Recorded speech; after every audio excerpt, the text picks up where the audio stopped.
आज हम लोग कुछ न्यूमेरिकल जो हैं कॉलम स्ट्रक्चर के देखते हैं और ये बहुत ही इम्पोर्टेंट टॉपिक है यूनिवर्सिटी एग्ज़ाम के पॉइंट ऑफ व्यू से भी। और जो गेट आईएएस इसरो सब में इसका एक न्यूमेरिकल आता है। लेकिन सबसे अच्छी बात कॉलम स्ट्रक्चर के साथ ये है कि इसमें जो न्यूमेरिकल्स आते हैं वो बहुत आसान होते हैं और वो फार्मूले बेस्ड होते हैं। अगर आपको फार्मूला याद है तो आप उन्हें सॉल्व कर सकते हैं। और इसमें सबसे बड़ी डिफ़िकल्ट चीज़ ये है कि फार्मूला याद रखना। तो पहले मैं आप लोगों को बता दूं कि फार्मूला कैसे याद रखेंगे। पहले तो ये थोड़ा ट्रिक बता दूं, कॉन्सेप्ट बता दूं, उसके बाद फिर आगे हम न्यूमेरिकल देखेंगे। तो देखो, कॉलम एंड स्ट्रक्चर, इसके बारे में मैंने पहले आपको बता चुका हूँ, पीडीएफ में भेज चुका हूँ कि कॉलम क्या है, स्ट्रक्चर क्या है। उसकी डेफिनेशन में नहीं जाएंगे। तो जनरली कॉलम स्ट्रक्चर के केस में 4 कंडीशंस होती हैं जो आप लोगों को पता होंगी। लेकिन ये कंडीशन फॉर्म होती हैं किस चीज़ से? या तो कोई फिक्स्ड एंड होगा, या तो कोई हिंज्ड सपोर्ट होगा।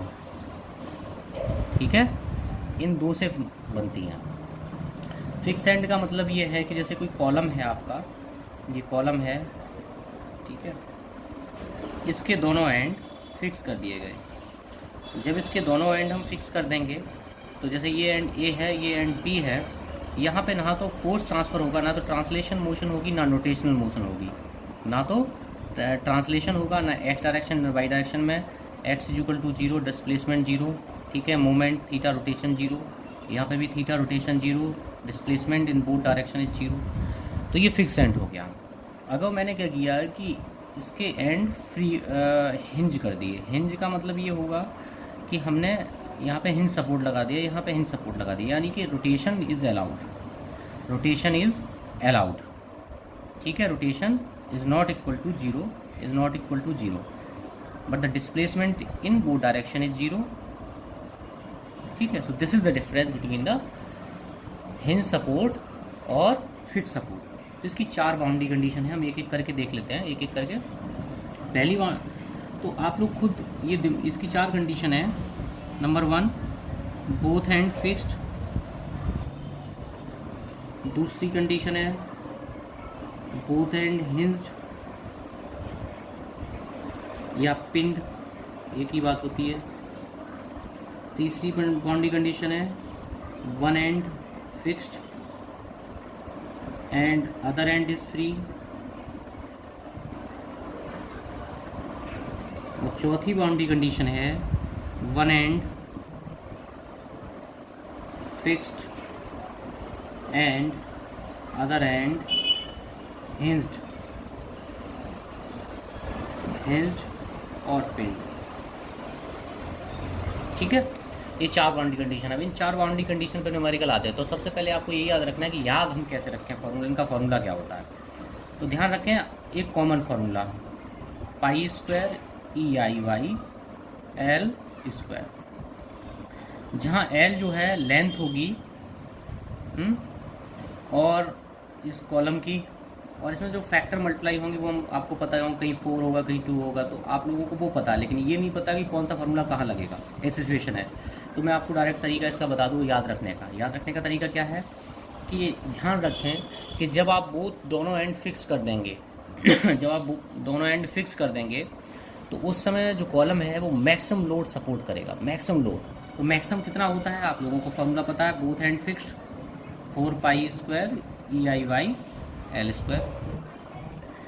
जब देखो वन एंड फिक्स्ड होगा एंड अदर एंड फ्री होगा, तो इस केसेस में तुरंत डिफ्लेक्ट हो जाएगा, यानी मिनिमम लोड सपोर्ट कर पाएगा। मिनिमम लोड कितना हो गया? Pi square EIY 4L square. ठीक है, तो maximum load both hand fixed, direct आप याद रख सकते हैं। मिनिमम कौन सपोर्ट करेगा? एक एंड फिक्स्ड है, एक एंड फ्री है। उसके बाद आपके पास 2 फार्मूले बचे, एक तो pi square EIY L square और एक बचा 2 pi square EIY L square. तो ये कैसे याद रखें? One end fixed, other end hinged है ना। तो ये भी काफ़ी लोड सपोर्ट करेगा, less than 4 pi square EIY L square. तो यहाँ पे हो जाएगा 2 pi square EIY L square.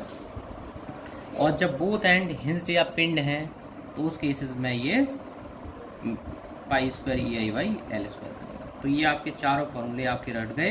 Both and fix पे 4 pi square E I Y L square, ठीक है। One end fix other end free पे मिनिमम हो जाएगा pi square E I Y 4 L square. Both end hinged पे हो जाएगा pi square E I Y L square, और उसके बाद हो जाएगा 2 pi square E I Y L square, one end fixed other end hinged. तो ये आपको फॉर्मूले याद रहेंगे, ठीक है। अब हम न्यूमेरिकल देखते हैं।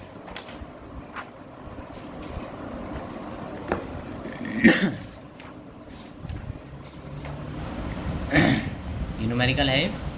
ए 4 metre long hollow alloy tube with inside and outside diameter of 36 mm and 48 mm elongate by 3 mm under a tensile force of 50 kilonewton, ठीक है।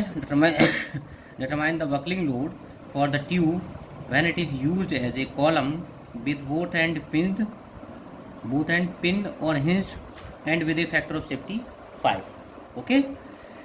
अब आपको देखो एक कॉलम है, उसकी लेंथ दे दी 4 metre, outer diameter inner diameter दे दिया, आउटर डायमीटर दे दिया, फैक्टर ऑफ सेफ्टी दे दिया, पी दे दिया और डेल्टा एल दे दिया। तो सबसे पहले ये डेल्टा एल आपको क्यों दिया है? डेल्टा एल दिया है ई निकालने के लिए। डेल्टा एल का फॉर्मूला क्या है एलोंगेशन का? पी एल बाई ए।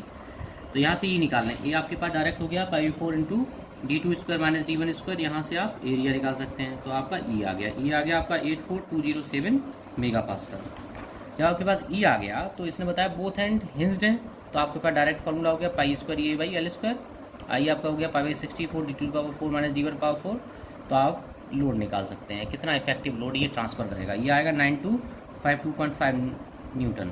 अब आपको सेफ लोड निकालना, सेफ लोड कितना हो गया तो फैक्टर ऑफ सेफ्टी से डिवाइड करते हैं। तो ये लोड कितना सेफली सस्टेन करेगा 1850.5 न्यूटन, ठीक है। ये न्यूमेरिकल काफ़ी सही था, आप देख लें इसे एक बार। इसके बाद नेक्स्ट न्यूमेरिकल है, ये थोड़ा डिफिकल्ट है, इसे देखें और काफ़ी अच्छा भी है। An 80 mm long straight bar of alloy steel and of 10 mm into 4 mm section is mounted on a strut testing machine and loaded axially. The load is increased till the bar buckles. Determine the maximum lateral deflection before the material attain the yield point of 300 megapascal. Assume the Euler formula for pin ends E is equal to 75 gigapascal, ठीक है। तो आपको length दे दी है 800 mm, diameter दे दिया, ई दे दिया। अब देखो जो आपको सेक्शन दिया है उसकी विड्थ आपको 10 mm और डेप्थ आपको 4 mm दे दी, ठीक है। अब आपको डिफ्लेक्शन, मैक्सिमम डिफ्लेक्शन निकालना है जो कि सेंट्रल पॉइंट पे होगा 400 mm डिस्टेंस पे बॉटम से। तो आपको ये कैलकुलेट करना है। तो आप क्या करें, मोमेंट ऑफ इनर्शिया आप निकाल लिया 1/12 बी डी क्यू 10 इंटू 4 का होल क्यू। अब देखो सेक्शन मॉडुलस जेड क्या होता था, section modulus Z is equal to I divide by by कितना होता था डी वाई 2। तो यहाँ से I is equal to 1/12 I रख दिया, डी वाई 2 कितना हो गया 4/2। तो ये आपका सेक्शन मॉडुलस जेड आ गया, जो कि आप निकालना सीख लें। जेड इज इक्वल टू आपका आ गया, जेड इज इक्वल टू आ गया आपका 80 डिवाइड बाई थर्ड मिलीमीटर का होल क्यूब, ठीक है। इसके बाद आप आगे बढ़ते हैं। Now critical load both end hinged हैं, तो P equal to pi square E by L square. आप डायरेक्टली यहाँ से लोड निकाल लिया, क्रिटिकल लोड 61.7 न्यूटन।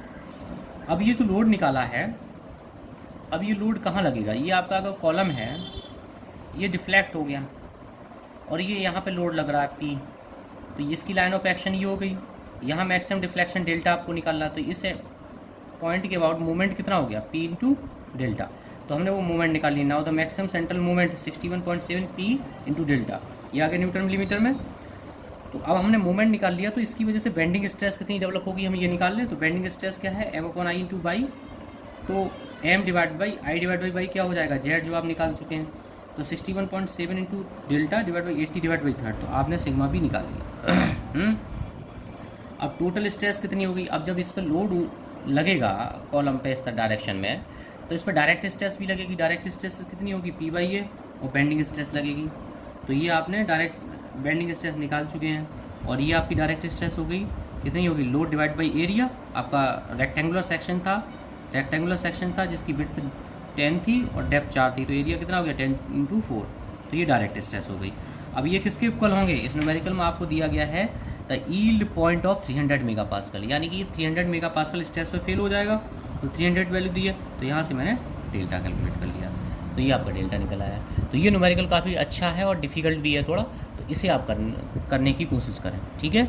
आगे न्यूमेरिकल रैंकाइन फार्मूला पे हम नेक्स्ट वीडियो में डालेंगे, पहले आप इसे समझ लें। Thank you.